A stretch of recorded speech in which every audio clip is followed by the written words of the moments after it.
Hello दोस्तों, अब हम सीआरपीसी का सेक्शन 58 पढ़ेंगे क्योंकि उस दिन हमारा वीडियो बंद हो गया था। तो हम आज करेंगे 58 से। ठीक है। 58 बताता है पुलिस का गिरफ्तारी की रिपोर्ट करना। पुलिस का गिरफ्तारी की रिपोर्ट करना। ठीक है। तो ये कहता है पुलिस थाने के बारसादिक अधिकारी जिला मजिस्ट्रेट को या उसके ऐसा निर्देश देने पर उपखंड मजिस्ट्रेट को अपने अपने थानों की सीमाओं के अंदर वारंट के बिना गिरफ्तार किए गए सब व्यक्तियों के मामले की रिपोर्ट करेंगे, चाहे उन व्यक्तियों की जमानत ले ली गई हो या नहीं ली गई हो। तो ये कह रहा है सेक्शन 58 के पुलिस थाने का बारसादिक अधिकारी गिरफ्तार व्यक्तियों की रिपोर्ट जिला मजिस्ट्रेट को करेगा या उपखंड मजिस्ट्रेट को करेगा, चाहे उनकी बेल दे दी गई हो या उसे बेल ना दी गई हो। ठीक है। अब आगे आ जाते हैं हम 59 कह रहा है पकड़े गए व्यक्ति का अनुमोचन। तो ये कह रहा है पुलिस अधिकारी द्वारा गिरफ्तार किए गए 59 कह रहा है पुलिस अधिकारी द्वारा गिरफ्तार किए गए किसी व्यक्ति को अनुमोचित उसी के बंद पत्र पर या जमानत पर या मजिस्ट्रेट के विशेष आदेश के अधीन ही किया जाएगा, अन्यथा नहीं। तो ये कह रहा है किसी व्यक्ति को जो पकड़ा गया है उसे बेल भरा के जमानत दे दी जाएगी, या मजिस्ट्रेट ने कोई विशेष आदेश दिया हो तो छोड़ दिया जाएगा। तो ये कह रहा है पकड़े गए व्यक्ति को उसके बेल बॉन्ड पर या जमानत पर मजिस्ट्रेट के विशेष आदेश पर ही छोड़ा जाएगा। ठीक है। अब आ जाते हैं हम सेक्शन 60 पे। सेक्शन 60 कह रहा है निकल भागने पर पीछा करने और फिर पकड़ लेने की शक्ति। ठीक है। तो इसमें बताया गया है यदि कोई व्यक्ति विधिपूर्व अभिरक्षा में से निकल भागता है, छुड़ा लिया जाता है, तो वह व्यक्ति जिसकी अभिरक्षा में निकल भागा है या छुड़ाया गया है उसको तुरंत पीछा कर सकता है और भारत के किसी भी स्थान पर उसे गिरफ्तार कर सकता है। तो ये कह रहा है यदि कोई व्यक्ति अभिरक्षा से निकल भागा है तो भारत के किसी भी स्थान पर उसका पीछा करके उसे पकड़ा जा सकता है। ठीक है। ये पहला क्लॉज कहता है। अब आ जाते हैं हम सेकंड क्लॉज पे।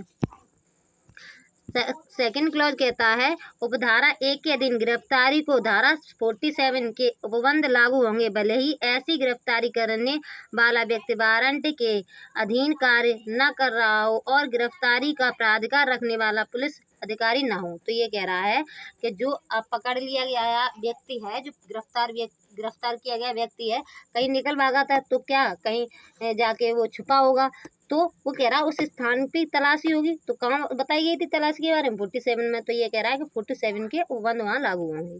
ठीक है। अब आ जाते हैं 60 का ए।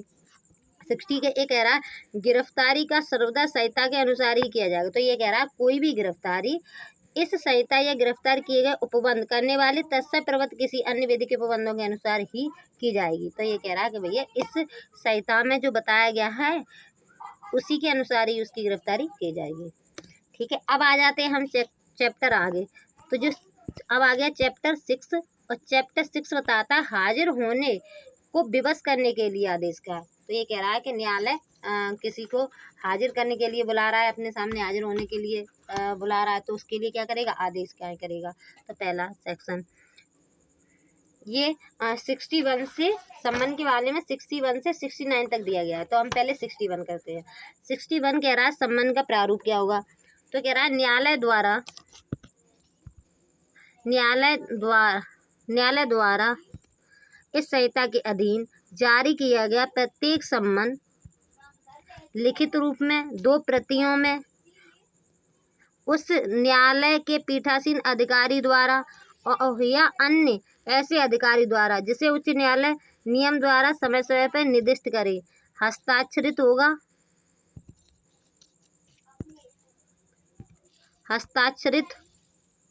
होगा और उस पर उस न्यायालय की मुद्रा लगी होगी। तो ये कह रहा है कि जो सम्मन का प्रारूप न्यायालय द्वारा जारी किया गया सम्मन में क्या क्या होगा? लिखित होगा, 2 प्रतियों में होगा, पीठासीन अधिकारी द्वारा मुद्रांकित या हस्ताक्षरित होगा और न्यायालय की मुद्रा लगी होगी। ठीक है। स्टैंप लगी होगी न्यायालय की। ठीक है। अब चलते हैं सेक्शन आगे। सेक्शन 62 क्या कह रहा है? सम्मन की तामील कैसे की जाएगी। अब ये कह रहा है भैया सम्मन तो आपने बना दिया, अब इसकी तामील कैसे की जाएगी। तो पहला क्लॉज कह रहा है प्रत्येक सम्मान की तामील पुलिस अधिकारी द्वारा या ऐसे नियम के अधीन जो राज्य सरकार इस निमित्त बनाए उस न्यायालय के जिसने वह सम्मन जारी किया है किसी अधिकारी द्वारा या अन्य ऐसे लोक सेवक द्वारा की जाएगी। तो ये कह रहा है कैसे की जाएगी, तो ये कह रहा है 62 प्रत्येक सम्मन की तामील पुलिस अधिकारी द्वारा या अन्य लोक सेवक द्वारा की जाएगी। ठीक है,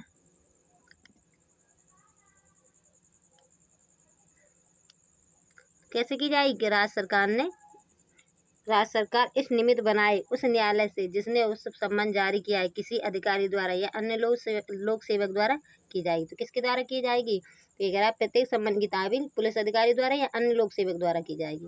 अब आ जाते हैं इसका क्लॉज 2। क्लॉज 2 कह रहा है यदि साध्य हो तो सम्मन किए गए व्यक्ति पर सम्मन की तामील उसे उस समय की 2 प्रतियों में से एक का प्रदान या निवेदन करके व्यक्तिगत रूप से की जाएगी। तो ये कह रहा है जो सम्मन की 2 प्रतियों में से एक का प्रदान किया जाएगा, जो उस व्यक्ति के प्रति सम्मन भेजा गया है उस व्यक्ति को एक प्रति दे के सम्मन की तामील होगी। ठीक है, ये हो गया हमारा क्लॉज 2। अब आगे हम क्लॉज 3 पे, ये कह रहा है प्रत्येक व्यक्ति जिस पर सम्मन की ऐसे तामील की गई है यदि तामील करने वाले अधिकारी द्वारा ऐसी उपेक्षा की जाती है तो दूसरी प्रति पृष्ठ के भाग पर उसके लिए रसीद हस्ताक्षर करेगा। तो ये कह रहा है जो दूसरी प्रति के पृष्ठ भाग पर रसीद हस्ताक्षर की जाएगी तो उस पर क्या करेगा, उससे जिसे वो सम्मान देगा तो दूसरी प्रति के पीछे साइन करा लेगा। तो कह रहा है दूसरी प्रति के पृष्ठ भाग पर रसीद हस्ताक्षर किए जाएंगे। ठीक है, अब आ गए हम सेक्शन 63 पे।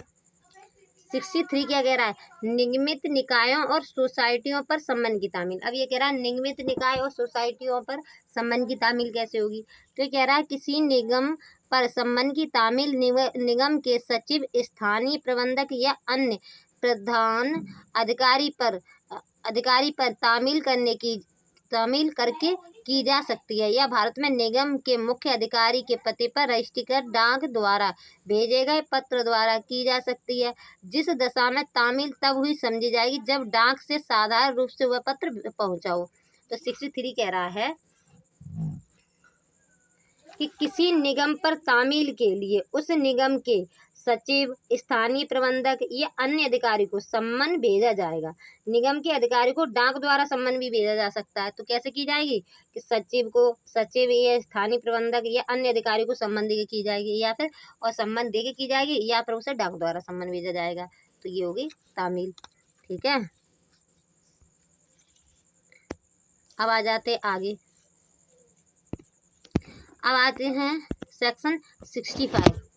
सेक्शन 65 कह रहा है जब पूर्व उपबंधित प्रकार से तामील ना की जा सके तब प्रक्रिया। तो अब ये कह रहा है कि जो सेक्शन ऊपर दिए गए 62, 63, 64 उनके प्रबंधों के अधीन तामील नहीं हो पा रही है तो फिर कैसे करेंगे। तो कह रहा है यदि धारा 62, धारा 63, धारा 64 में उपबंधित रूप से तामील समय तत्परता बरतने पर भी ना की जा सके तो तामील करने वाला अधिकारी सम्मन को 2 प्रतियों में से एक को उस गृह या वास स्थान के जिसमें सम्मन किया गया व्यक्ति मामूली तौर पर निवास करता है किसी सदृश भाग पर लगाएगा और तब न्यायालय ऐसी जांच करने के पश्चात जैसी वह ठीक समझे या तो वह घोषित कर सकता है कि सम्मन की समय तामील हो गई है या वह ऐसी रीत से नई तामील का आदेश दे सकता है जिसे वह उचित समझे। तो ये 65 कह रहा है कि यदि धारा 63 और 64 के अनुसार तामील ना हो पाए तो सम्मन को उस व्यक्ति को जो व्यक्ति जिसको सम्मन भेजा गया है वो निवास गृह के सहज दृश्य भाग पर चिपका कर की जाएगी। जो जहाँ वो निवास करता है उसके वहाँ पर चिपका कर दी जाएगी। ठीक है, अगर ऐसी तामील चिपका के कर दी जाएगी तो अगर न्यायालय मानेगा, न्यायालय को लगेगा हाँ ये मान लिया जाए कि सम्मन की तामील हो गई तो मान लेगा सम्मन की तामील हो गई है, वरना वो कह देगा एक बार और सम्मन कर दो। ठीक है, अब आ जाते हैं हम 66 पे। अब ये कह रहा है सरकारी सेवक पर तामील कैसे होगी। ठीक है, तो जो सरकारी कर्मचारी हैं उन पर सम्मन की तामील कैसे होगी, तब ये आगे बता रहा है। एक मिनट,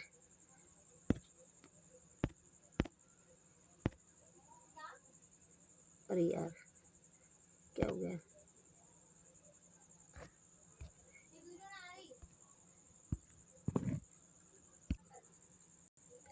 अब आ जाते हैं हम 66 कह रहा है सरकारी सेवक पर तामील। तो पहला क्लॉज कह रहा है जहाँ सम्मन किया गया व्यक्ति सरकार की सक्रिय सेवा में है वहाँ सम्मन जारी करने वाला न्यायालय मामूली तौर पर सम्मन करने वाला न्यायालय मामूली तौर पर उस ऐसा सम्मन 2 प्रतियों में उस कार्यालय के प्रधान को भेजेगा। किसे बोलेगा? भेजेगा जो वहाँ का कार्यालय का प्रधान को भेजेगा जिससे वह व्यक्ति सेवक है और तब वह प्रधान धारा 62 में वर्णित प्रकार से सम्मन की तामील कराएगा और उस धारा द्वारा अपेक्षित पृष्ठ के सहित उस पर अपने हस्ताक्षर करके उसे न्यायालय को लौटा देगा। तो ये पहला क्लॉज कह रहा है कि सरकारी सेवक पर तामील के लिए सम्मन उस कार्यालय के प्रधान को भेजा जाएगा जहां वह व्यक्ति कार्य करता है। कोई सरकारी कर्मचारी है तो किसी के अंटर में तो काम करता होगा ना, तो उस सरकारी ऑफिसर के पास ही भेज दिया जाएगा, ये कह रहा है। अब आ जाते हैं अब आ जाते हैं नीचे। दूसरा क्लॉज क्या कह रहा है? ऐसा हस्ताक्षर सम्यक तामील का साक्ष्य होगा। अब उस पे जो हस्ताक्षर किए जाएंगे ना, जो एक प्रति जो दूसरी वाली है, तो वो हस्ताक्षर अगर जो करेगा, जो लेगा सम्मन वो करेगा, तो वो मानी जाएगी कि तामील का साक्ष्य है वो। ठीक है, अब हम चलते हैं आगे।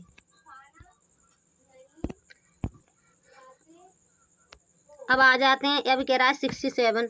तो ये कह रहा है स्थानीय सीमाओं के बाहर सम्मन की तामील। अब ये कह रहा है जब स्थानीय सीमाओं से बाहर सम्मन की तामील कैसे होगी? तो ये कह रहा है जब न्यायालय यह चाहता है कि उसके द्वारा जारी किए गए सम्मन की तामील किसी स्थानीय अधिकारता से बाहर स्थान में की जाए, तब वह मामूली तौर पर ऐसा सम्मन 2 प्रतियों में उस मजिस्ट्रेट को भेजेगा जिसकी स्थानीय अधिकारता के अंदर उसकी तामील की जानी है या सम्मन किए गया व्यक्ति निवास करता है। तो अगर वो स्थानीय सीमाओं के बाहर भेज रहा है तो जहाँ के लिए भेज रहा है वहाँ का जो स्थानीय मजिस्ट्रेट होगा तो वहाँ के लिए भेजेगा। ठीक है, तो ये 67 कह रहा है यदि सम्मन की तामील उसे जारी करने वाला न्यायालय की स्थानीय अधिकारता से बाहर की जानी है तो सम्मन 2 प्रतियों में उस मजिस्ट्रेट को भेजा जाएगा जहां सम्मन किया गया व्यक्ति निवास करता है। ठीक है, अब आ जाते हैं हम 68। एक मिनट, 68 कह रहा है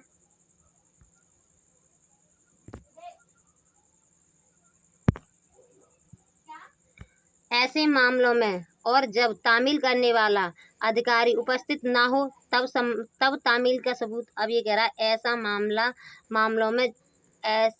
मामलों में और तब तामील करने वाला अधिकारी उपस्थित ना हो तब तामील का सबूत क्या होगा? तो पहला क्लॉज कह रहा है जब न्यायालय द्वारा जारी किए गए सम्मन की तामील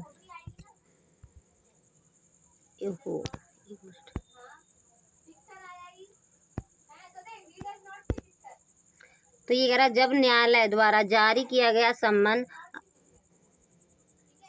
की तामील उसकी स्थानीय अधिकार से बाहर की गई है तब और ऐसे किसी मामले में जिसमें वह अधिकारी जिसने सम्मन की तामील की है मामले की सुनवाई के समय उपस्थित नहीं है, मजिस्ट्रेट के समझ किया गया तात्पर्य यह शपथ कि ऐसे सम्मन की तामील हो गई है और सम्मन की दूसरी प्रति जिसका उस व्यक्ति द्वारा जिसको सम्मन प्रदत्त या निवेदित किया गया था या जिसके पास वह छोड़ा गया था प्रस्तांकित होना तात्पर्य साक्ष्य में ग्राह्य होगी और जब तक तथ्य को साबित न कर दिया जाए उसमें किए गए कथन सही माने जाएंगे। तो ये इसका पहला क्लॉज कहता है कि यदि तामील करने वाला अधिकारी अनुपस्थित हो तो वह मजिस्ट्रेट के समक्ष तामील का शपथ पत्र भेज सकता है। जो उसने सम्मन 2 प्रतियों में गया था तो एक प्रति तो दे दी थी जैसे सम्मन भेजा था, दूसरी प्रति में जो साइन कराए थे ना, तो वो कह रहा है सक्षम तामील का शपथ पत्र भेज कर सकता है वह। ठीक है, तो इससे मान लिया जाएगा कि सम्मन की तामील हो गई है। दूसरा क्या कह रहा है? हाँ, और जो शपथ पत्र है उसी के साथ क्या करेगा? शपथ पत्र के साथ सम्मन की दूसरी प्रति भी भेजेगा जो साक्ष्य में ग्राह्य होंगी। ठीक है, अब आ जाते हैं 2 में। तो कह रहा इस धारा में बड़े शपथ पत्र सम्मन की दूसरी प्रति में संलग्न किया जा सकता है और उस न्यायालय को भेजा जा सकता है। ठीक है, तो ये कह रहा शपथ पत्र के साथ सम्मन की दूसरी प्रति भी भेजेगा जो साक्ष्य में ग्राह्य होंगी। ठीक है, तो इसका पहला ही क्लॉज ये कह रहा है कि यदि तामील करने वाला अधिकारी अनुपस्थित हो तो वह मजिस्ट्रेट के समक्ष तामील का शपथ पत्र भेजकर कर सकता है। ठीक है। और दूसरे क्लॉज में ये कह रहा है कि शपथ पत्र के साथ सम्मन की दूसरी प्रति भेजेगा जो साक्ष्य में ग्रह होंगे। ठीक है। अब आ जाते हैं 69 कह रहा है 69 कह रहा है साक्षी पर डाक द्वारा सम्मन की तामील। आज कोई विटनेस है उस पर क्या हो रहा है, कैसे तामील हो रही है, डाक द्वारा। तो कह रहा है इस अध्याय की पूर्ववर्ती धारा में किसी बात के होते हुए भी साक्षी के लिए सम्मन जारी करने वाला न्यायालय ऐसे सम्मन जारी करने की अतिरिक्त और उसके शासन निर्देश दे सकता है कि उस सम्मन की एक प्रति की तामील साक्षी के उस स्थान पर पते पर जहाँ वह मामूली तौर पर निवास करता है या कारोबार करता है या अभिलाभार्थ स्वयं काम करता है रजिस्ट्रीकृत डाक द्वारा की जाए। तो इसका क्लॉज फर्स्ट ये कह रहा है कि यह तामील करने वाला अधिकारी अनुपस्थित ये कह रहा है हाँ 69 कह रहा है साक्षी पर तामील। तो ये कह रहा है साक्षी पर रजिस्टर डाक द्वारा सम्मन की तामील की जा सकती है। ठीक है। जहाँ वो निवास कर रहा है या जहाँ रहता है तो वो क्या करेंगे, डाक द्वारा उसे सम्मन भेज देंगे। ठीक है। दूसरा क्लॉज ये कहता है जब साक्षी द्वारा हस्ताक्षर की गई तात्पर्य अभिस्वीकृति या डाक कर्मचारी द्वारा किया गया है तात्पर्य यह प्रस्तावित होता है कि साक्षी ने सम्मन लेने से इनकार कर दिया है, प्राप्त हो जाता है तो सम्मन जारी करने वाला न्यायालय यह घोषित कर सकता है कि सम्मन की तामील समग्र रूप से कर दी गई है। तो ये कह रहा है कि साक्षी की डाक अभिस्वीकृति या सम्मन लेने से इनकार करना ये इस बात का पर्याप्त सबूत है कि सम्मन की तामील की गई है। ठीक है। अब आ जाते हैं आगे। अब आ जाते हैं हम गिरफ्तारी के लिए वारंट। अभी तक हम सम्मन कर रहे थे, अब सम्मन से तो आया नहीं तो हम क्या करेंगे, वारंट करेंगे। ठीक है। वारंट, ये वारंट के बारे में सेक्शन 70 से 81 तक के लिए दिया गया है। ठीक है। तो हम करेंगे 71 कह रहा है प्रतिभूति लिए जाने का निर्देश देने की शक्ति। ठीक है। तो ये क्या कह रहा है, 71 कह रहा है प्रतिभूति लिए जाने का निर्देश देने की शक्ति। ठीक है। अब कह रहा पहला क्लॉज कहता है यदि किसी व्यक्ति की गिरफ्तारी के लिए वारंट जारी करने वाला कोई न्यायालय वारंट पर प्रस्तावना द्वारा स्वविवेक यह निर्देश दे सकता है कि यदि वह व्यक्ति न्यायालय के समक्ष निर्धारित समय पर और तत्पश्चात जब तक न्यायालय द्वारा अन्यथा निर्देशित दिया जाता है तब तक अपनी हाजिरी के लिए पर्याप्त प्रतिभूतियों सहित बंदपत्र निष्पादित करता है तो वह अधिकार जिसे वारंट निर्दिष्ट किया गया है ऐसी प्रतिभूति लेगा और उस व्यक्ति को अवरक्षा में छोड़ देगा। तो ये कह रहा है पहला पॉइंट इसका कह रहा है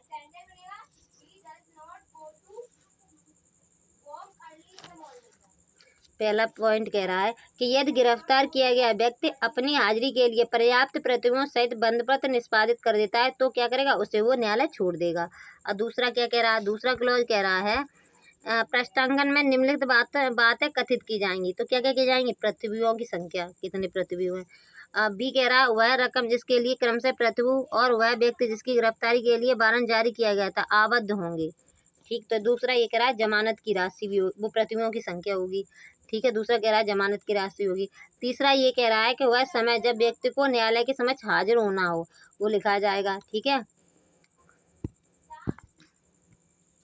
ठीक है। अब थर्ड क्या कह रहा है, अब इसके थर्ड कह रहा है जब कभी इस धारा के अधीन प्रतिभूति ली जाती है तब वह अधिकारी जिसे वारंट निर्दिष्ट है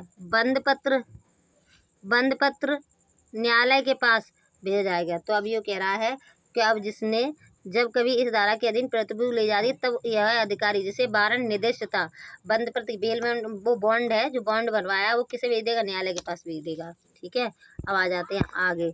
अब 72 क्या कह रहा है, सेक्शन 72 कह रहा है वारंट किसको निर्दिष्ट होंगे। ठीक है। तो इसका पहला कहता है गिरफ्तारी के वारंट मामूली तौर पर एक या अधिक पुलिस अधिकारियों को निर्दिष्ट होंगे, मतलब एक अधिकारी को या दो अधिकारियों को दी जाए, एक अधिकारी या अधिक अधिकारियों को निर्दिष्ट किए जा सकते हैं। किंतु यदि ऐसे वारंट का तुरंत निष्पादन आवश्यक हो और कोई पुलिस अधिकारी तुरंत न मिल सके तो वारंट जारी करने वाला न्यायालय किसी अन्य व्यक्ति को व्यक्ति या व्यक्तियों को उसे निर्दिष्ट कर सकता है और ऐसा व्यक्ति या ऐसे व्यक्तियों का उसका निष्पादन करेंगे। ठीक है, तो ये कह रहा है, एक मिनट, इसका 72 का पहला कह रहा है कि एक से अधिक पुलिस अधिकारी को या न्यायालय उचित समझे तो किसी अन्य व्यक्ति को भी निर्दिष्ट कर सकता है, हम निर्दिष्ट कर सकता है वारंट। ठीक है, अगर उसे अर्जेंट लग रहा है कि तो क्या करेगा न्यायालय, तो किसी अन्य व्यक्ति को भी निर्दिष्ट कर सकता है वारंट। ठीक है, अब इसका क्लॉज 2, जब वारंट एक से अधिक अधिकारियों द्वारा या व्यक्तियों द्वारा निर्दिष्ट है तब उसका निष्पादन उन सबके द्वारा या उनमें से किसी एक या अधिक के द्वारा किया जा सकता है। तो अब ये कह रहा है कि अगर किसी अधिकारी या जब वारंट एक से अधिक अधिकारियों को निर्दिष्ट किया गया या व्यक्तियों को निर्दिष्ट किया गया, उनमें से एक व्यक्ति अगर उस व्यक्ति को पकड़ लेता है तो ये मानेंगे कि उन सब ने ही मिलकर पकड़ा है। ठीक है, अब आ जाते हैं हम 73 कह रहा है वारंट किसी भी व्यक्ति को निर्दिष्ट हो सकता है। तो 73 ने सीधा सीधा कह दिया है कि जो वारंट है वो किसी को भी निर्दिष्ट कर सकते हैं। तो कह रहा है मुख्य न्यायिक मजिस्ट्रेट या प्रथम वर्ग मजिस्ट्रेट किसी निकल भागे सिद्ध दोष उद्घोषित अपराधी या किसी ऐसे व्यक्ति को, ठीक है, ऐसे व्यक्ति को जो किसी अजमानती अपराध के लिए अभियुक्त है और गिरफ्तारी से बच रहा है, गिरफ्तारी करने के लिए वारंट अपनी स्थानीय अधिकारिता के अंदर के किसी भी व्यक्ति को निर्दिष्ट कर सकता है। ठीक है, तो ये पहला क्लॉज कह रहा है, 73 का पहला क्लॉज कह रहा है कि प्रथम वर्ग मजिस्ट्रेट या मुख्य न्यायिक मजिस्ट्रेट किसी भी व्यक्ति को वारंट निर्दिष्ट कर सकता है यदि अपराधी निकलवागा या सिद्ध दोष हो उद्घोषित हो जो गिरफ्तारी से जानबूझकर बच रहा हो उसके लिए। ठीक है, अब आ जाते हैं हम आगे। अब इसका 2 कह रहा है किसी ऐसे व्यक्ति वारंट की प्राप्ति को लिखित रूप में अभिस्वीकृत करेंगे। तो अब जिसे दिया गया है वारंट का निष्पादन करने के लिए तो वो क्या करेगा, लिख कर कहेगा कि हाँ मैं इसे अभिस्वीकृत कर रहा हूँ, मैं इस वारंट का निष्पादन करूंगा। ठीक है, यदि वह व्यक्ति जिसकी गिरफ्तारी के लिए हुआ है वारंट जारी किया गया है उसने वारसादक के अधीन किसी भूमि या अन्य संपत्ति में या प्रवेश करता है तो वह उस वारंट का निष्पादन करेगा। तो अब जो उस व्यक्ति को पकड़ने के लिए भेजा जा रहा है, अब वो व्यक्ति कहीं है तो न्यायालय तो यो पुलिस अधिकारी वो उसे वारंट दिखाएगा, देखो तो आपके खिलाफ वारंट है। ठीक है, थर्ड क्या कह रहा है, थर्ड कह रहा है जब वह व्यक्ति जिसके विरुद्ध ऐसा वारंट जारी किया गया है गिरफ्तार कर लिया जाता है तब वह वारंट सहित निकट पुलिस थाने के हवाले कर दिया जाएगा। जो यदि धारा 71 के अधीन प्रतिभूति नहीं ली गई है तो उसे उस मामले की अधिकारिता रखने वाले मजिस्ट्रेट को भेज दिया जाएगा। तो अब जिस व्यक्ति जो वारंट जिसके खिलाफ वारंट है अगर वो पकड़ लिया गया है तो कहाँ भेजा जाएगा, निकट के पुलिस थाने भेजा जाएगा और पुलिस थाने के बाद मजिस्ट्रेट के पास भेज दिया जाएगा। अगर उससे बेल नहीं मिली है तो क्या भेज देंगे, मजिस्ट्रेट के पास भेज देंगे। ठीक है, अब आ जाते हैं 74 में। 74 कह रहा है पुलिस अधिकारी को निर्दिष्ट वारंट। ठीक है, तो यह कह रहा है 74 किसी पुलिस अधिकारी को निर्दिष्ट वारंट का निष्पादन किसी अन्य ऐसे पुलिस अधिकारी द्वारा भी किया जा सकता है जिसका नाम वारंट पर उस अधिकारी द्वारा प्रस्तांकित किया गया हो जिसे वह निर्दिष्ट या प्रस्तांकित है। तो ये सीधी सीधी बात ये कह रहा है कि किसी पुलिस अधिकारी को निर्दिष्ट वारंट का निष्पादन अन्य पुलिस अधिकारी द्वारा भी किया जा सकता है जिसे वह अधिकारी निर्दिष्ट करे। ठीक है, जिसे वो अधिकारी उसे दे के भैया आप मेरा काम आप कर देना, तो वो क्या करेगा, उसे निर्दिष्ट करेगा। ठीक है, अब आ जाते हैं हम 75 पे, वारंट के सार की सूचना। तो कह रहा है वारंट के सार की सूचना दी जाएगी। तो कह रहा है पुलिस अधिकारी या अन्य व्यक्ति जो गिरफ्तार के वारंट का निष्पादन कर रहा है उस व्यक्ति को जिसे गिरफ्तार करना है उसका सार सूचना करेगा और यदि ऐसी अपेक्षा की जाती है तो वारंट उस व्यक्ति को दिखा देगा। तो ये कह रहा है कि आप जिस व्यक्ति को पकड़ने गए हो आप उस व्यक्ति को क्या करोगे, उसे सूचना दोगे कि देखो आपके खिलाफ वारंट है और उसे वारंट दिखाओगे। तो क्या कह रहा है 75 कह रहा है पुलिस अधिकारी या अन्य व्यक्ति जो वारंट का निष्पादन कर रहा है, ठीक है, वो क्या करेगा, गिरफ्तार किए जाने वाले व्यक्ति को वारंट के सार की सूचना देगा तथा मांगने पर वारंट भी दिखा देगा। ठीक है, अब आ जाते हैं हम 76 गिरफ्तार किए गए व्यक्ति का न्यायालय के समक्ष अविलंब लाया जाना। तो अब कह रहा है जैसे ही वो व्यक्ति पकड़ लिया जाएगा वैसे ही अविलंब मजिस्ट्रेट के सामने ले जाया जाएगा। ठीक है, व्यक्ति कह रहा है, इसका पहला क्लॉज, पुलिस अधिकारी या अन्य व्यक्ति जो गिरफ्तारी के वारंट या निष्पादन करता है, गिरफ्तार किए गए व्यक्ति को अनावश्यक विलंब के बिना उस न्यायालय के समक्ष लाएगा जिसके समक्ष उस व्यक्ति को पेश करने के लिए विधि द्वारा अपेक्षित है। ठीक है, तो जैसे ही पुलिस वाला उस व्यक्ति को पकड़ लेगा, क्या करेगा, तुरंत मजिस्ट्रेट के सामने ले आएगा। ठीक है, अब इसका परंतु क्या कह रहा है, परंतु ये कह रहा है, परंतु ऐसा विलंब, एक मिनट, इसका परंतु कह रहा है, परंतु ऐसा विलंब किसी भी दशा में गिरफ्तारी के स्थान में मजिस्ट्रेट के न्यायालय तक यात्रा के लिए आवश्यक समय को छोड़कर 24 घंटे से अधिक नहीं होगा। तो ये कह रहा है 24 घंटे से अधिक पुलिस वाले अपने पास किसी व्यक्ति को गिरफ्तार नहीं रख सकता है। ठीक है, पर आने जाने का टाइम छोड़कर 24 घंटे वो मजिस्ट्रेट के पास ले जाएगा। ठीक है, अब आ जाते हैं हम 77। ये कह रहा है वारंट कहाँ निष्पादित किया जा सकता है। तो ये कह रहा है वारंट का, गिरफ्तारी का वारंट भारत में किसी भी स्थान पर निष्पादित किया जा सकता है। ठीक है, ये क्या कह रहा है, जो गिरफ्तारी का वारंट है वो होल इंडिया में निष्पादित किया जा सकता है। ठीक है, अब आ जाते हैं 78 कह रहा है अधिकारिता के बाहर निष्पादन के लिए भेजा गया वारंट। अब क्या कह रहा है, यानी अधिकारिता से बाहर किसी वारंट को भेजा गया है। ठीक है, तो 78 कह रहा है अधिकारिता के बाहर निष्पादन के लिए भेजा गया वारंट। तो इसमें पहला क्लॉज कहता है, इसे मैं सिंपल बता दे रही हूँ। तो पहला क्लॉज कह रहा है यदि वारंट का निष्पादन उसे जारी करने वाले न्यायालय की स्थानीय सीमाओं के बाहर किया जाना है तो वारंट डाक द्वारा वहाँ के कार्यपालक मजिस्ट्रेट या जिला अधीक्षक या पुलिस आयुक्त को भेजा जाएगा। ठीक है, तो ये क्या कह रहा है, अब अधिकारिता से बाहर कहीं वारंट भेजा गया है तो किसे भेजा जाएगा, तो ये कह रहा है कार्यपालक मजिस्ट्रेट या जिला अधीक्षक या पुलिस आयुक्त को भेजा जाएगा। ठीक है, अब आ जाते हैं हम आगे 79। ये कह रहा है अधिकारिता के बाहर निष्पादन के लिए पुलिस अधिकारी को निर्दिष्ट वारंट। ठीक है, तो ये मैं पढ़ के बता देती हूँ। ये कह रहा है पहला क्लॉज कह रहा है यदि वारंट का निष्पादन जारी करने वाला न्यायालय की सीमाओं के बाहर होना हो तो पुलिस अधिकारी वारंट को कार्यपालक मजिस्ट्रेट या पुलिस अधिकारी के बाहर साधक अधिकारी के पास ले जाएगा। वह मजिस्ट्रेट या पुलिस अधिकारी निष्पादन में सहायता करेगा। बस, ठीक है।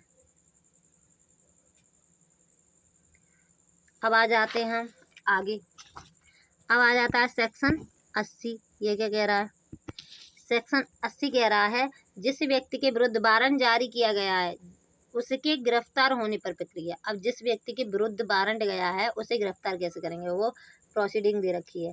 तो पहला क्लॉज तो इसमें कह रहा है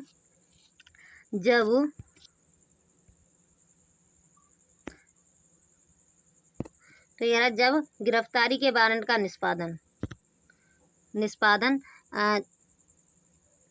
उस जिले से बाहर किया जाता है जिसमें वह जारी किया गया था, तब गिरफ्तार किए गए व्यक्ति को उस दशा के सिवाय जिसमें वह न्यायालय जिसने वह वारंट जारी किया है गिरफ्तारी के स्थान से 30 किलोमीटर के अंदर है या 30 किलोमीटर के अंदर है या उस कार्यपालक मजिस्ट्रेट या जिला पुलिस अधीक्षक या पुलिस आयुक्त से जिसकी अधिकारिता की स्थानीय सीमाओं के अंदर गिरफ्तारी की गई थी अधिक निकट है या धारा 71 के अधीन प्रतिभूति ले ली गई है, ऐसे मजिस्ट्रेट या जिला अधीक्षक या आयुक्त के समक्ष ले जाया जाएगा। तो इसका 80 ये कह रहा है वारंट का निष्पादन में गिरफ्तार किए गए कोई भी व्यक्ति है तो कह रहा है गिरफ्तार किए गए व्यक्ति को उस स्थान के कार्यपालक मजिस्ट्रेट, जिला पुलिस अधीक्षक या पुलिस आयुक्त के समक्ष ले जाएंगे। ठीक है, अब किसी व्यक्ति को गिरफ्तार कर लिया है, ठीक है, अब तो क्या करेंगे, जहाँ गिरफ्तार किया गया वहाँ के पुलिस अधीक्षक या पुलिस आयुक्त या कार्यपालक मजिस्ट्रेट के समक्ष ले जाएंगे पहले। ठीक है, और फिर उसके बाद क्या करेगा, वो क्या कर देगा, या तो उसे बेल देनी हो तो बेल दे देगा, नहीं बेल दे देनी होगी तो जिस कोर्ट ने वारंट निकाला उस कोर्ट को भेज देंगे। इसे ही कहते हैं, इसे एक मिनट,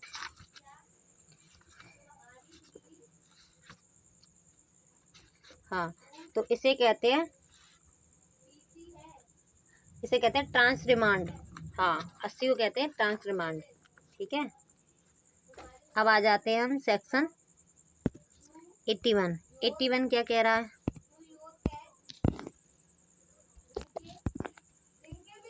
हाँ 81 कह रहा है उस मजिस्ट्रेट द्वारा प्रक्रिया जिसके समक्ष ऐसा गिरफ्तार किया गया व्यक्ति लाया गया है। अब क्या हुआ था, जिस जहाँ वो गिरफ्तार किया गया व्यक्ति तो वहाँ के मजिस्ट्रेट के पास सामने ले जाया जाएगा। तो मजिस्ट्रेट क्या करेगा, तो पहला क्लॉज कह रहा है यदि गिरफ्तार किया गया व्यक्ति वही व्यक्ति प्रतीत होता है जो वारंट जारी करने वाले न्यायालय द्वारा आश्रयित है, तो ऐसा कार्यपालक या जिला पुलिस अधीक्षक या पुलिस आयुक्त उस न्यायालय के पास उसे अभिरक्षा में भेजने का निर्देश देगा। तो क्या करेगा, पुलिस आयुक्त या पुलिस अधीक्षक या कार्यपालक मजिस्ट्रेट क्या कहेगा, जिस जिस न्यायालय ने वारंट निकाला है उसी को उस व्यक्ति को भेज देगा। ठीक है, ये पहला क्लॉज कह रहा है। ठीक है, अब दूसरा,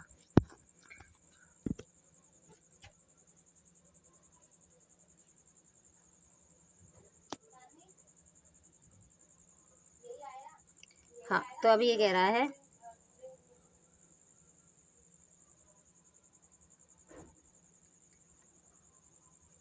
हाँ तो ये परंतु कह रहा परंतु यदि अपराध जमानती है, तो ये कह रहा हाँ तो ये परंतु पहले परंतु भी अगर अपराध जमानती है तो फिर क्या करेगा, वो जमानत दे देगा।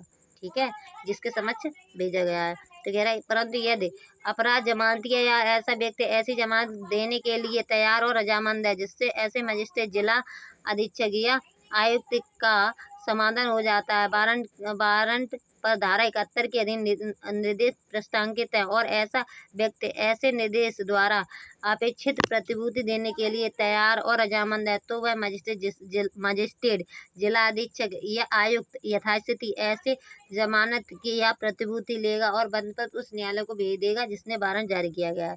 अब जैसे कोई व्यक्ति पकड़ा गया और वहाँ के आयुक्त या अधीक्षक, पुलिस आयुक्त, पुलिस अधीक्षक या कार्यपालक मजिस्ट्रेट के सामने ले जाया गया है। अब उसे क्या लग रहा है, अब उस वारंट में लिखा है कि अगर वो जमानत देने के लिए तैयार हो तो आप जमानत दे सकते हो। तो अगर वो ना जमानत देने के लिए तैयार होगा तो बॉन्ड भरवा के उसे जमानत बेल दे देंगे और वो बॉन्ड उस न्यायालय को भेज देंगे जिसने वारंट निकाला था। ठीक है, आगे आगे आगे अब कह रहा परंतु यह है और कि यदि उपधारा अजमानती है, वहाँ तो जमानती था तो जमानत दे दी। ठीक है, और बॉन्ड किसे भेज दिया, न्यायालय को भेज दिया। अगर अजमानती है तो मुख्य न्यायिक मजिस्ट्रेट के लिए या उस जिले के जिसमें गिरफ्तारी किया गई है सेशन न्यायालय के लिए धारा 78 की उपधारा 2 में निर्दिष्ट जानकारी और दस्तावेज पर विचार करने के पश्चात ऐसे व्यक्ति को छोड़ देना विधिपूर्ण होगा। तो क्या करेगा, वहाँ का जो CGM होगा या सेशन कोर्ट होगा विचार करके क्या करेगा, अगर उसे लग रहा है कि इसे छोड़ देना चाहिए तो छोड़ देगा। ठीक है, अब आ जाता है क्लॉज 2। तो क्लॉज 2 कह रहा है इस धारा की कोई बात पुलिस अधिकारी को धारा 71 के अधीन प्रतिभूति लेने से रोकने वाली ना समझी जाएगी। तो ये कह रहा है कि जो यदि धारा 71 में प्रतिभूति ली गई है, हाँ तो ये कह रहा है कि जो पुलिस वाले हैं ना, पुलिस अधिकारी या पुलिस आयुक्त, वो भी धारा 71 के अधीन प्रतिभूति ले सकते हैं। ठीक है, अब आ जाते आगे।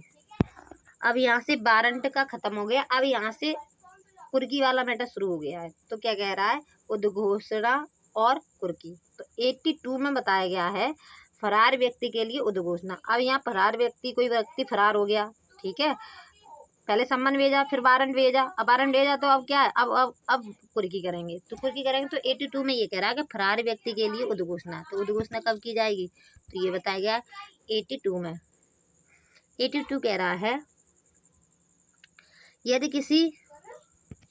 यदि किसी न्यायालय को यह विश्वास करने का कारण है कि कोई व्यक्ति जिसके विरुद्ध वारंट जारी किया गया है फरार हो गया है या अपने को छुपा रहा है, क्या या तो फरार हो गया है या अपने को छुपा रहा है, जिससे ऐसे वारंट का निष्पादन नहीं किया जा सकता है, तो ऐसा न्यायालय उससे यह अपेक्षा करने वाली लिखित उद्घोषित प्रकाशित कर सकता है कि वह व्यक्ति विनिर्दिष्ट स्थान में और विनिर्दिष्ट समय पर जो उद्घोषणा के प्रकाशन की तारीख से कम 30 दिन के पश्चात का होगा, हाजिर हो। तो ये कह रहा है जब गिरफ्तार किया गया व्यक्ति कार्यपालक मजिस्ट्रेट ये कह रहा है 82 कि यदि किसी व्यक्ति के विरुद्ध वारंट जारी हुआ है, वह फरार हो गया है या अपने को छुपा रहा है, तब न्यायालय उसे 30 दिन में हाजिर होने के लिए उद्घोषणा जारी कर सकता है कि भैया कम से कम उद्घोषणा जारी कर देगा कि 30 दिन में कोर्ट में हाजिर हो। ठीक है, अब आ जाता है इसका क्लॉज क्लॉज 2, तो इसको क्लॉज 2 क्या कह रहा है? क्लॉज 2 कह रहा है उद्घोषणा निम्नलिखित रूप से प्रकाशित की जाएगी। ठीक है, अब जो उद्घोषणा होगा उसे प्रकाशित भी किया जाएगा। तो कैसे प्रकाशित की जाएगी? तो इसमें मैं वैसे ही पॉइंट बता देती हूँ। जिस नगर या गांव में वह व्यक्ति रहता है वहाँ सबके सामने पढ़ी जाएगी। दूसरा पॉइंट बता रहा है कि व्यक्ति के घर या निवास स्थान पर चिपका के की जाएगी, जिसे कहते हैं चस्पा हो गया है, तो वही। तीसरा पॉइंट कह रहा है यदि प्रति न्यायालय के सदृश भाग में लगाई जाएगी, और एक प्रति क्या करेंगे, न्यायालय के सदृश भाग होगा उसमें लगा देंगे। और लास्ट पॉइंट कह रहा है कि समाचार पत्र में भी प्रकाशित की जाएगी। ठीक है, जो वहाँ लोकल, जो वहाँ का पढ़ा जाने वाला न्यूज पेपर हो उसमें क्या करें, उसमें भी प्रकाशित कराएगा न्यायालय। ठीक है,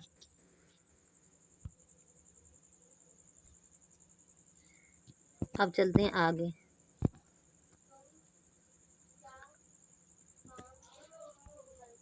अब आ जाते हैं 82 पर। 82 कह रहा है फरार व्यक्ति की संपत्ति की कुर्की। अब क्या कह रहा है, हमने 30 दिन का टाइम दिया, उद्घोषणा कर दी, अब वो फिर भी नहीं आ रहा। तो क्लॉज फर्स्ट कह रहा है इसका, 83 का क्लॉज फर्स्ट कह रहा है,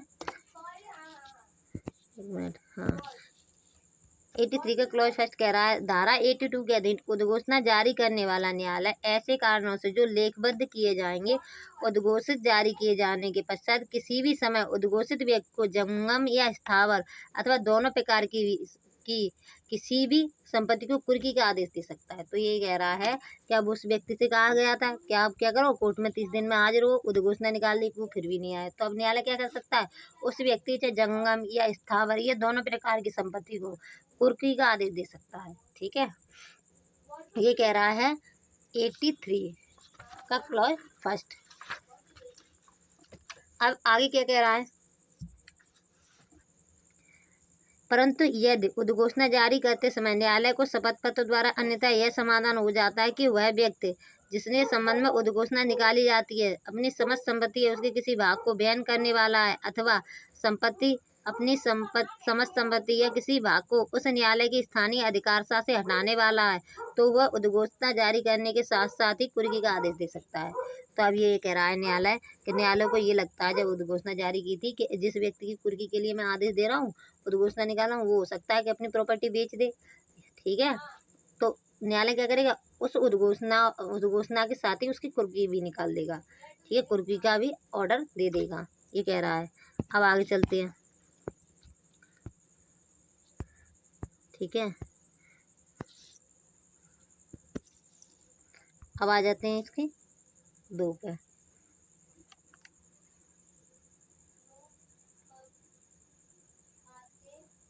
हाँ, तो कह रहा है ऐसा आदेश उस जिले में जिसमें वह दिया गया है उस व्यक्ति की किसी संपत्ति की कुर्की प्राधिकृत करेगा और उस जिले के बाहर की उस व्यक्ति की किसी संपत्ति की कुर्की तब प्राधिकृत करेगा जब वह उस जिला मजिस्ट्रेट द्वारा जिसने जिले में ऐसी संपत्ति स्थित है प्रस्तावित कर दे।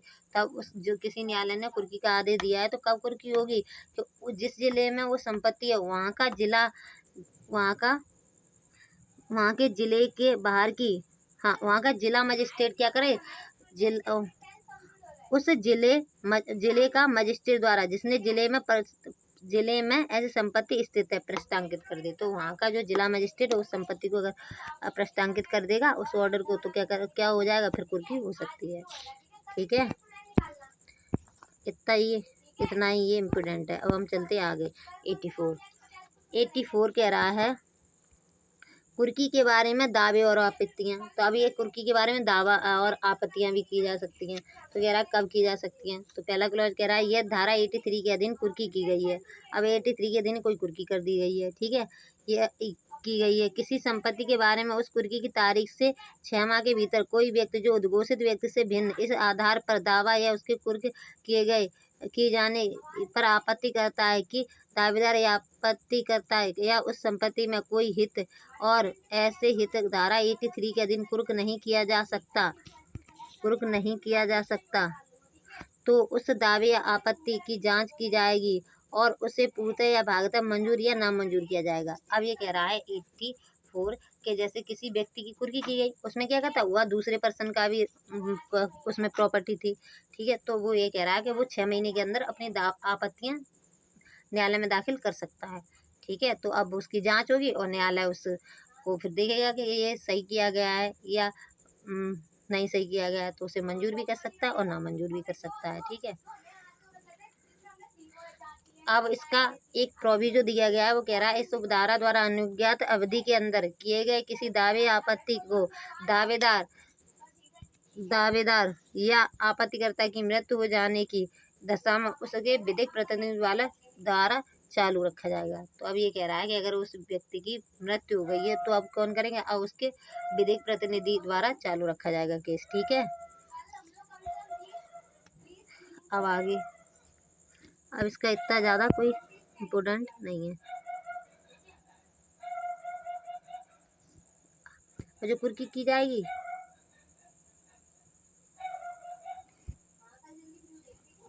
अब आ जाते हैं हम 85 पे। 85 कह रहा है कुर्की की हुई संपत्ति को निर्मुक्त करना, विक्रय और वापस करना। तो कब ये संपत्ति जो कुर्क करने के लिए जो अटैच कर ली है न्यायालय ने, वो कब विक्रय और वापस करना की जा सकती है। तो पहला क्लॉज कह रहा है यदि उद्घोषित व्यक्ति उद्घोषणा में विनिश्चित समय के अंदर हाजिर हो जाता है तो न्यायालय संपत्ति को कुर्की से निर्मुक्ति दे देगा। तो फिर क्या करेगा न्यायालय, उस प्रॉपर्टी को निर्मुक्त कर देगा। दूसरा क्लॉज कह रहा है, दूसरा क्लॉज इसका कह रहा है 85 का कि यदि उद्घोषित व्यक्ति उद्घोषणा में विनिश्चित समय के अंदर हाजिर नहीं होता है तो कुर्क संपत्ति राज्य सरकार के व्ययधीन रहेगी और उसका विक्रय कुर्की की तारीख से 6 माह के अवसान हो जाने पर तथा धारा 84 के अधीन किए गए किसी दावे या आपत्ति का उस धारा के अधीन निपटारा हो जाने पर, ठीक है, हो जाने पर, किंतु यदि वह शीघ्रता और प्रकृत क्षयशील है या न्यायालय के विचार में विक्रय करना स्वामी के फायदे के लिए होगा तो इन दोनों दशाओं में से किसी में भी न्यायालय जब कभी ठीक समझे उसका विक्रय करा सकता है। तो न्यायालय ये कह रहा है, अब कह रहा है कोई उद्घोषित व्यक्ति जो उद्घोषणा में बिना समय के अंदर हाजिर नहीं होता है तो कुर्क संपत्ति राज्य सरकार के अधीन, राज्य सरकार ले लेगी उस संपत्ति को। ठीक है, अगर राज्य सरकार ले लेगी। ठीक है, यदि व्यक्ति उद्घोषित में दिए गए समय पर हाजिर न हो तो 6 मास बाद संपत्ति का विक्रय करा दिया जाएगा। यदि लग रहा है न्यायालय की नष्ट हो जाएगी संपत्ति तो कभी भी विक्रय करा सकता है। और यदि अब इसमें ये कह रहा है, हाँ, अगर उसे लग रहा है कि ये प्रॉपर्टी नष्ट हो जाएगी अगर हमने जल्दी इसका विक्रय नहीं कराया तो न्यायालय क्या कर सकता है, फिर उसका अभी विक्रय करा सकता है। ठीक है, अब आगे, अब कह रहा है थर्ड, यदि कुर्की की तारीख 2 वर्ष के अंदर कोई व्यक्ति जिसकी संपत्ति उपधारा 2 के अधीन राज्य सरकार के व्यधीन है या रही है उस न्यायालय के समझ जिसके, अब ये कह रहा है कि जिसकी कुर्की है ना, कुर्की के लिए जिसकी प्रॉपर्टी जब्त की गई है, ठीक है, अगर वो 2 साल के अंतर्गत आ जाता है तो कह रहा है यदि व्यक्ति 2 वर्ष में हाजिर होकर न्यायालय का समाधान कर देता है तो खर्चा काट कर संपत्ति या धन वापस कर दिया जाएगा। तो न्यायालय क्या करेगा, उस प्रॉपर्टी को उस व्यक्ति को वापस कर देगा। ठीक है, अब चलते हैं आगे, बस इतना ही पूछा जाता है इसमें। अब आ जाते हैं 86 कह रहा है कुर्की संपत्ति की वापसी के लिए आवेदन नामंजूर करने वाले आदेश से अपील। अब ये कह रहा है कि कुर्क संपत्ति की वापसी के लिए आवेदन नामंजूर करने पर आदेश की अपील कैसे होगी। तो कह रहा है धारा 85 की उपधारा 3 में निर्दिष्ट कोई व्यक्ति जो संपत्ति या उसके विक्रय के आगमों के प्रदान से इनकार या बेनित है उस न्यायालय से अपील कर सकता है जिसमें प्रथम उल्लिखित न्यायालय के दंडादेश से सामान्यतः यह अपील होती है। ठीक है, तो 86 कह रहा है कि यदि व्यक्ति संपत्ति की वापसी या विक्रय के आगमों को न देने से व्यथित है तो अब न्यायालय कह रहा है कि नहीं हम वो प्रॉपर्टी वापस नहीं करेंगे, तो इससे वो व्यथित है तो प्रथम अपीलीय न्यायालय में अपील कर सकता है। मजिस्ट्रेट की अपील कहाँ करेगी, सत्य न्यायालय में, और सत्य न्यायालय की कहाँ की जाएगी, उच्च न्यायालय में, तो वहाँ क्या कर सकता है, वो अपील कर सकता है। ठीक है, अब आ जाते हैं हम 87 हाँ, अब आज आदेश गांव संबंधी अन्य नियम दिए रखे हैं। ठीक है, अब आदेश गांव से संबंधित अन्य नियम दे रखे हैं। तो 87 कह रहा है संबंध के स्थान पर या उसके अतिरिक्त वारंट जारी किया जाना। तो अब ये कह रहा है कि संबंध के स्थान पर वारंट कब जारी किया जाएगा। तो पहले इसका कह रहा है न्यायालय किसी भी ऐसे मामले में जिसमें वह व्यक्ति किसी व्यक्ति की हाजिरी के लिए सम्मन जारी करने के लिए इस संहिता द्वारा सशक्त किया गया है। अपने कार्यों को अभिलिखित करने के पश्चात उसकी गिरफ्तारी के लिए वारंट जारी कर सकता है। तो अब न्यायालय ये कह रहा है, अब ये सेक्शन ये कह रहा है कि न्यायालय किसी भी ऐसे मामले में जिसमें वह किसी व्यक्ति की हाजिरी के लिए सम्मन कर सकता है, ठीक है, सम्मन करने के लिए सशक्त है। और फिर क्या कर रहा है, उसने सम्मन किया और व्यक्ति नहीं आया तो उसके लिए क्या कर सकता है, न्यायालय वारंट भी कर सकता है।